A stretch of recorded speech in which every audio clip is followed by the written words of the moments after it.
Hello everybody, hope you can hear me. I'm here at the hub with Dane. Hey, can you hear us? It's pouring rain, obviously. We'll give you guys a quick update with the volcano. There's not a whole lot changing the volcano recently. We'll talk about the quick changes here, but we're going to keep you guys in the update pretty brief today. Yep. So we'll show you guys the signals. We'll talk about the museum and the parade this past weekend, and you got anything else besides that you're going to talk about? So that's pretty much it. Just going to be a quick little update. So yeah, thanks for joining us, you guys. We're going to keep it quick. We'll get right to it today since it's pouring rain, and maybe you guys can actually hear in between the breaks. So let's turn the light off this way, and okay. Let's show you guys the earthquakes first. So here's the plot of earthquakes for the whole last 7 days, and the most recent one is plot's loading right now. Oh come on! The most recent one is this. Where's my pointer at? That's a cigarette. I lost that pointer. Oh, I might have put it away. Okay, hold on. I pocketed it. Sorry, you guys. I got a pin. All right, right over here. Most recent earthquake we had is a 2.1 on the shore, kind of southeast of the eruption sites. And yeah, so that's the earthquakes. The pattern is pretty similar. We have our south flank earthquakes kind of still happening between about Helena Pali and more or less Pu'o in the range over here. There's some more south flank ones offshore farther to the east. We have our summit adjustment earthquakes happening, some around Mauna Loa and some up Pahala as well. That's all normal as usual. Yeah, it's slightly on the low side, if anything, since the pause in the eruption. I mean, two quakes on the south flank fault. That's about normal right there. That's normal. But then you come up to only one at Hale Mau Mau and then 0 at Pahala. That just makes it. Yeah, and we're usually looking at like 10-ish a day, something like that for the pause. Since the pause on average, so getting only 3. Yeah, that's on the low side. Yeah. So this particular snapshot is maybe slightly lower, but it's kind of what I said to you, Dan, earlier. Is not too low that it's kind of worrying us. It's it's just low with the normal. Low. And this is more like the old normal, like the pre-eruption seismic activity normal. That number was significantly less than the new normal. So it's almost like going back to that seismic levels. That's the way I interpret it. Some kind of transition. But that might just be, it's always can just be random occurrence almost, settling and flank movement, and just doesn't matter. And just makes it look like that for a few days or for a week or two. So long-term thing. Nothing really to report that's new and unusual there. Some people might have felt some earthquakes down in Puna, possibly, but very localized and nothing coming from it. Yeah. We've heard reports of steam. It's plenty of steam recently. It's been pouring rain now, so we can expect steam to continue for a while. Yep. We haven't had any information to believe that there's any change in the temperatures of the cracks, really. None, really. Or the gas emissions or anything like that. Yeah. We'll wait for the USGS report coming out tomorrow to hear probably like gas numbers. And the thing about the steam vents is they can be misleading in a lot of regards. Mainly what you feel with your hand or whatever, that you can be standing basically on top of one of these 500 degree areas that we've measured to be crazy hot and not feel an updraft at all. And since there's no updraft, you can barely even feel the heat at all. Like it's there because the monitors say it's there, but you don't feel it. Meanwhile, you'll be at other places where it's steaming heavy, but it's only 200 degrees, but because it's steaming so heavy, it feels really hot, like it's scalding you almost, burning your feet if you got slippers on, that kind of stuff. But a lot of this it has to do with steam, and steam just has to do with the rain and that there's magma still under the ground. There's a ton of variances in the steam. It can be barely steaming or it can be whiteout conditions, but it really doesn't mean anything in terms of the eruption. Yeah, or more stinky or less stinky. Yeah, it doesn't matter to me. It happens, and we've seen it plenty over the past 3 months, and each day it's kind of the same story. Even if it's stinky, even if it's steamy, those aren't reliable to go off of. Even if the cracks are moving slightly, it's not really reliable. There's other reasons. The other reasons are good reasons. The steam is, measurable, and pretty visible. You know, it's visible, so you can see it. You can see it from afar when you're going by the summit. You can see it from the highway. So it's one of the more noticeable things people actually see. Yeah, for sure. Yeah, and and just to recap some of the conversations we had today, someone recounted coming here in like the 80s, and from the 80s until 20 years, seeing steam on Highway 130. Oh yeah, all the time from the 55 eruption, right? Yeah. And so yeah, and there's still steamers that were out there before this eruption. Yeah, decades, right? So I mean, the magma that came out of the ground first of this eruption was magma that was stored underground since at least 55. So the magma from this eruption is going to be stored underground in pockets like that. Also, it's still down there, right? So it's going to stay hot the rest of our lives. It's going to steam eventually. So the one thing about 1955 and the steam is months and months and a year after the eruption, the steam vents, the trend that they noticed was that it liked to migrate back up the rift. So the ones further down the rift stopped first before going to up the rift, but they still closer to the Highway 130. They just kept steaming. Right. But there is some die-off that'll happen, but we're talking a decade or two or years in the minimum. We're not talking short term. Yeah, I mean, imagine in 55, there was no Kīlauea chimney, right, which we have now.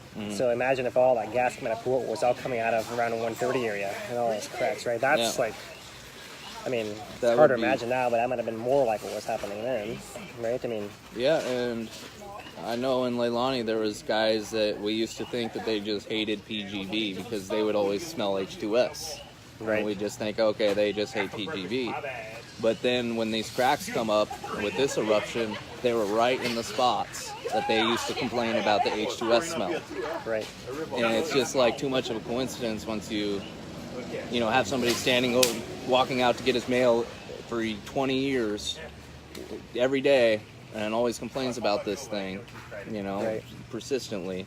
And then that just happens to be the spot where it comes up. So it's like, I think some of that gas, he was just smelling, it was a weak spot. And he was just able to get the H2S just that little bit, just enough. Just enough of a crack for the gas escaping the magma down there, and that just enough of a crack made it just weak enough that magma could find its way out of there. Type of thing, and it was just weird that just to see that and to see him flip too, because for the longest, for 20 years, he thought it was PGV, and then we start talking about it, it's like, he was the one that pointed it out. It's like, that's too weird that it was right there. Right.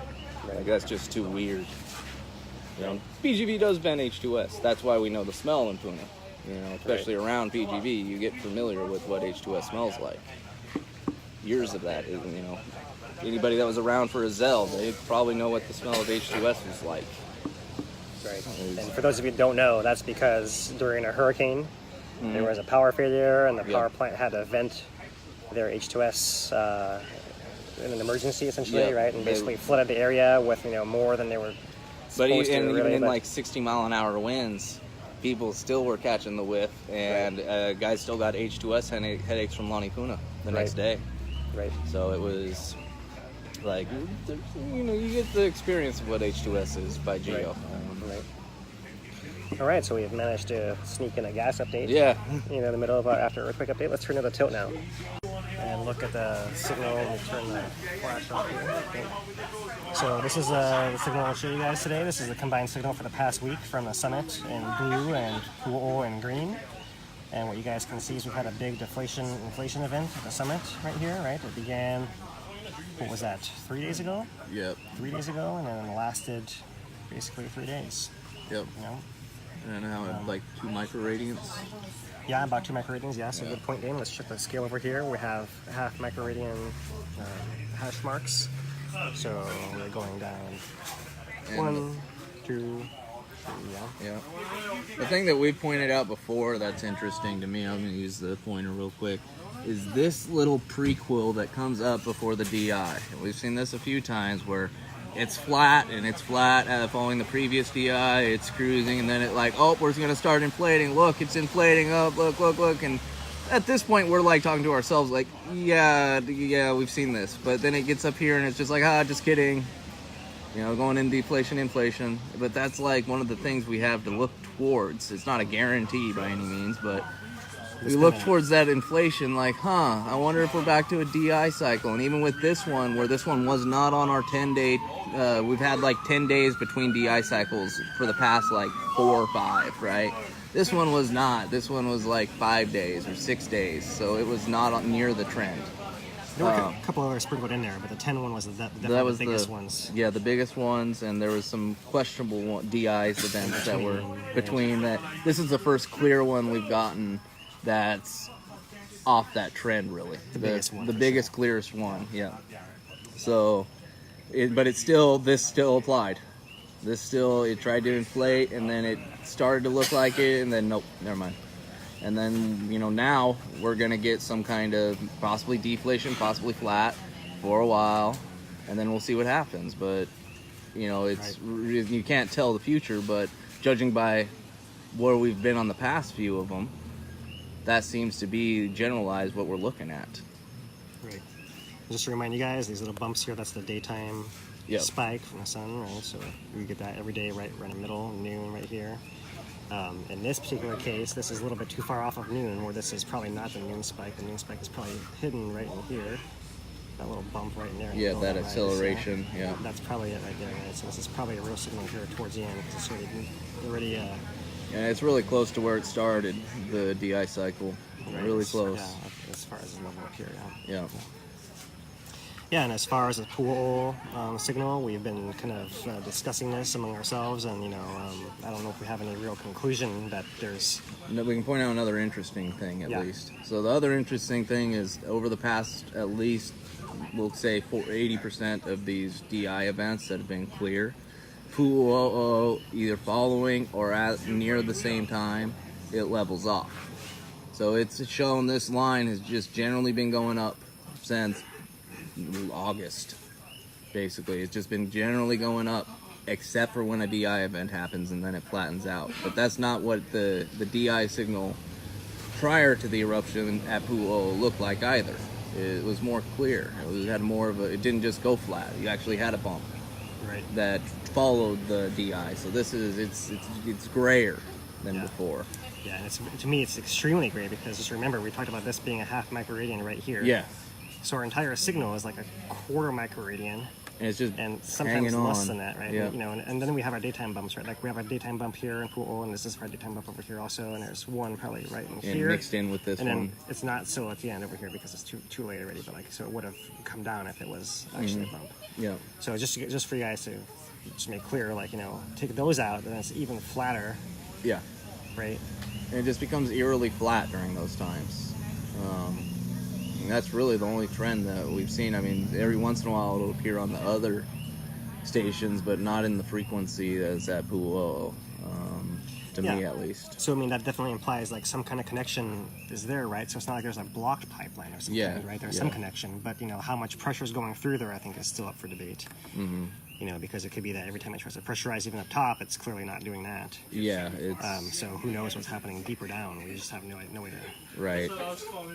Yeah, that's really know that. Just kind of where we're at when we look at that kind of... Or at least when I look at that, that's what I'm seeing right now. It's those little trends that, they're too faint to call evidence, but they're there. It's all there is to look at right now, too. Yeah.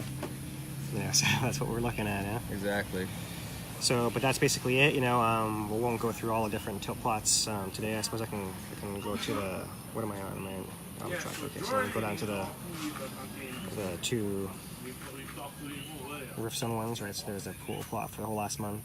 Yeah. To recap what Dan was saying, you can see the periods of slightly flatter, as opposed to slightly steeper, right, like that. Yeah. And then the Jonica station is showing tilting now to the southeast, is it? No. Oh God. No, that's those to numbers. 290. Yeah, to the southeast.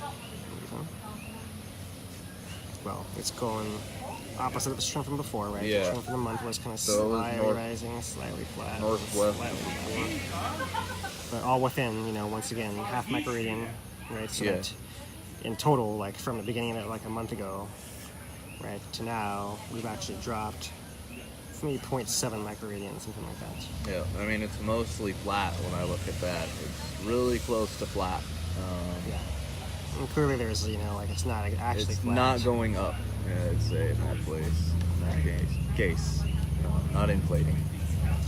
So yeah, basically that's it with the tilt. The short of it is that there is not a whole lot going on with the tilt, and not a whole lot going on with GPS, not a whole lot going on with the earthquakes. Yeah, it's so really quiet is a good word for it right now. We were talking. John was here a little earlier. We were talking about all the different ideas, and basically, it seems like most of what we're doing is waiting, right? Yeah. We have to wait to kind of see what happens next to really, resolve most of the questions that we have, about the plumbing or when, where, and how much is the next thing, basically, and where's the magma going? That's still a question I have. So the short answer is we don't see it right now, and that means it's not going to be here tomorrow. Yeah, it's just, what is it? Steal a phrase from USGS.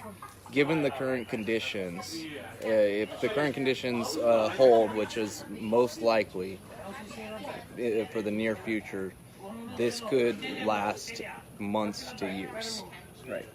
This pause type of thing. That's just taking one of their statements that they've put out before and kind of bastardizing it for my own purposes. This may be a whole other can of worms. Are we still calling it a pause?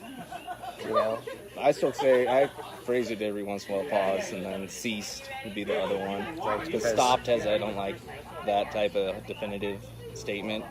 Right. Done, I have a hard time with that one. Right. So it's like... It was pointed out during the beginning waning of the eruption, how there was a 3.5-month pause up on Ulu.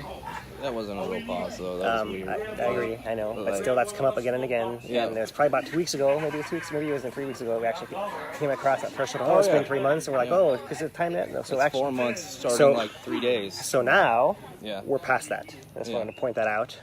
But I mean, that pause thing was moving goalposts the whole damn time. And like, it's 2 weeks. We went over 2 weeks. It's 3 months. Well, I'm just like, okay, just until something happens, it's pretty safe that they're just going to call it a pause. Until something else happens. That's fine. And I don't want to argue about the terminology too much either. But what can we say? Can we say that this is the longest pause ever of an eruption, perhaps? If that was going to call it a pause? That may be the case. We'll have to look into that some more, yeah? Well, I mean, what's Pu'u'o's current state? Done?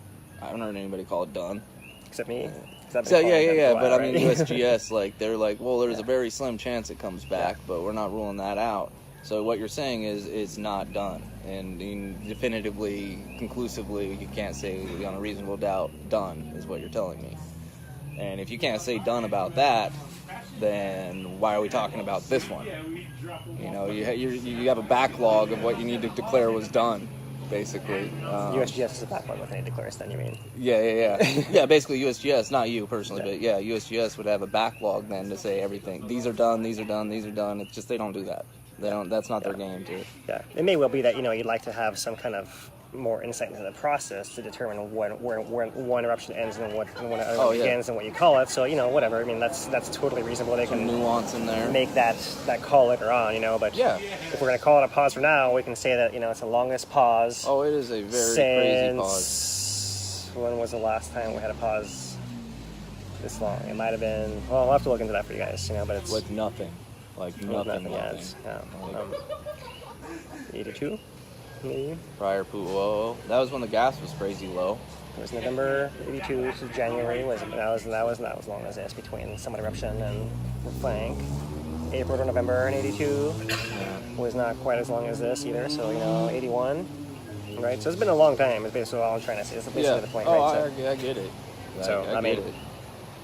My point. I don't have much else better to call it. No, totally. I'm not trying to put you in that spot. My whole point is that maybe it doesn't matter if we're calling it a pause or not anymore. Yeah, it doesn't matter. It's been that long. Yeah. And now I would argue that if it did come back into Leilani, then the only way I'd say that it was a resumption of the eruption is if it used the same exact rift. If it came down anywhere beside, or new cracks and forming and stuff like that, I'm like, this is different now. I don't care that it came. To me, it's not about the 4 months. It'd be about is that pipe, is that connection still viable and still able to pump? And if it is, and if it does, then it's the same eruption, to me at least. And that's just outside looking in at USGS. Yeah, and the only way that I can imagine that, you know, is like if you had another huge injection of magma, another huge, like the whole sequence all over again, which that just seems impossible to me at this point without having time to recharge it back to our starting point from before. So, anyways. I still think the most likely place is somewhere in the park for the next one. Somewhere in the park, and hopefully the summit, not Pu'u'o. All right, so let's switch off the the volcano and talk about some of the community events. So we had the parade on Saturday. That was like some of the best turnout I've ever seen at one of these parades in Paua. The Grand Marshal was Brother Kaika, and then we had the museum open, the Lava Zone Museum, right by Kīlauea's, and they're going to run. Their hours are going to be from 10 a.m. to 11 a.m. to 4:30 p.m. for now, until they can get some better hours set up and some more volunteers, that kind of thing.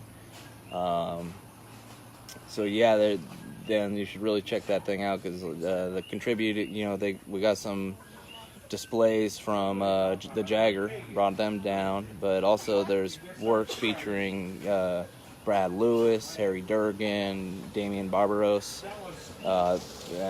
Just breathtaking footage. A lot of Damian's stuff he never released publicly, so when you go in there you get to see his unseen footage basically, and it's just the drone footage is just breathtaking. Here, I got a picture at the museum. Let me turn the flash off again. Picture at the museum the other day, so you guys can get a little view what the museum kind of looks like. You can see the Jagger murals have been installed here, right? And there's a map. We got some rocks that I believe Jason Tolman brought up from. Yep, and Kim Larson brought some tephra in today. Kim Larson, awesome. Yeah, and so then through that door is the gift shop over there. Yeah, so basically, here's this place we actually have. So everything's basically just moved in. There is these monitors here and here are the ones kind of showing the more recent eruption stuff. And everything else is kind of from the Jagger Museum. So there's one more too, that other in the corner. Yeah, you can't see it kind of back this way behind where I'm taking a picture from. So yeah, a little glimpse you guys. Actually, it looks like, so you can come go support the guys in Pahoa if you can. Yeah. So yeah, definitely worth checking out. And it should be donations only for locals, basically. Yeah. And if you are a tourist, you really should pay, basically. Like, I don't think anybody's going to force you to right now, but you really should. Right. But yeah, it's great to get something up, something open, something to show people the footage, the displays, to be able to understand a little bit more. Yeah, and one of the biggest, I think, to me, the resources of Pahoa, like, if I was bringing something from out of town down here, and, I'd bring them to the museum, of course, but I'd bring them, like, to go somewhere to eat in Pahoa, and I'd, talk to people there. Pro tip, that Kīlauea's, their liquor license extends over so that you can technically go over to Kīlauea's, get a cocktail, and take them back to the museum and sit out on the deck. It's legal. That's right. So that's a pretty good selling point, right, in and of itself. It's true, yeah. We never realized that, that was, we might have made a business plan around that, but actually. Yeah, I'm like, that's huge. Like, to be able to, enjoy your adult beverage in the museum, or your other beverage of choice in the museum. You can get a coffee in there if you want. Whatever. Yeah. So, the restaurant next door is definitely convenient. Yeah. I don't know if you can eat in there necessarily. I'm not sure about that. They have tables outside. It's true. But there's definitely no wait staff over there. You'd be self-serving. You can walk over. You can walk over. You can go get your beer or your whatever. But it might be coffee. worth it. That might be what you're into. Yeah, totally. So, yeah, and there is a gift shop. So if any of you guys want to go talk to Amadeo and whatever else, go get your stuff in there. Yeah, for sure. But what I was going to say also is, just the people who are walking around town, right? All you guys who are watching us, are all in town. Someone is in town at one time or another, right? So, I would bring my guests to town and just talk story with people walking down a street even. There's just so much to learn from being down here. So, if anybody needs encouragement, then you have it, But probably didn't need encouragement to come down to Kīlauea. Yeah, I think that sums it up pretty well. Yeah. Anything else you want to add? Po'iki open for residents today. I believe That's the day's right. the 3rd. I believe it is. I think we. I think it's the 3rd. It opens today for residents. And then they're probably going to open up Leilani come the 5th, you know, barring some outside intervention. They'd be opening up for the 6th, removing the checkpoint. Are there porta potties at Pohiki? I think so. They've been putting in some work down there. Like, last time I was down there, they were running backhoes in there, water trucks, and it was like, they're getting ready. You know, they're getting ready. That was what my gut told me, was that they're getting that work done. The Y is apparently going to be kind of a weird zone. Who knows what it's actually going to be, but it's supposed to be opening up with everything else, but apparently it's not opening up to local or to public, but local traffic. It's kind of, and it's going to be just kind of hazy on what exactly happens wait there. and see, Yeah, gotta wait and see and just judge it when we see it. It's hard to know with the county. Right.